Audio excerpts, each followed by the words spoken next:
Sean is in Pittsburgh. Hey, Sean, how are you? Hi, Dave. Thank you so much for taking my call. Sure. How can we help? So 4 years ago, my wife and I bought a house in Colorado that turned out to be a big mistake because we couldn't afford it. We bought too much house. And we ended up selling it 2 years later, made about 30 grand profit off of it, used it to get rid of all the debt we had. And we moved out to West Virginia, where I got a job as a youth pastor. And now that job has kind of ended, and we're looking at moving back to Colorado. And I was wanting to ask you if it would be a good idea.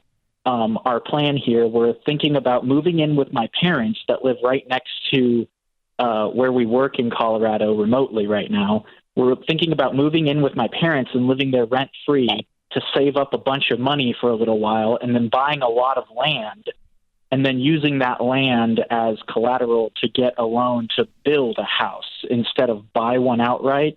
Because of the market out there, the houses are so expensive. We're like, well, we could probably save a bunch of money and have tons of equity in the house already if we just built one instead of buy one.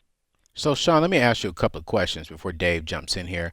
You said you're working remotely. So are you no longer pastoring and you're doing something else? Yeah, so the youth pastoring job I have here is I feel like God's calling me on to other things in Colorado to move back there. And so I put in my notice that I'll be leaving in July when my lease is up at our apartment here in West Virginia. And we're going to be moving back to Colorado. And what will you be doing and how much money will you all be making a year?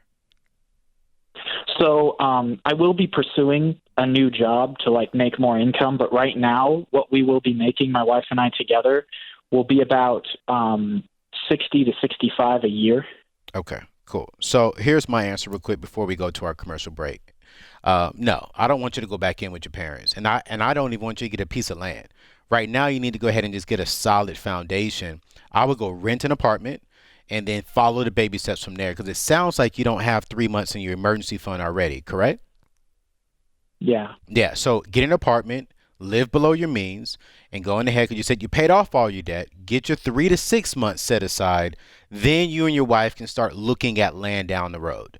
We don't need to move into your parents' house, skip over baby step 3, to go buy a house. You're going to be right back in the situation you are today. So get an apartment, get 3 months, and you'll be straight. Yeah, that's exactly right. The idea of buying a piece of land and building a house and having a bunch of instant equity it's not going to work out that way. When you finish building a house, you're going to have almost in it what you would have had you bought a house. That's what it costs to build a house. And so you don't get like a 50% discount because you built from the ground up. It doesn't work that way. So no, I think Anthony's right. You need to get a little apartment and get your jobs and your careers solidified, and then start gradually working your way back into home ownership at that point.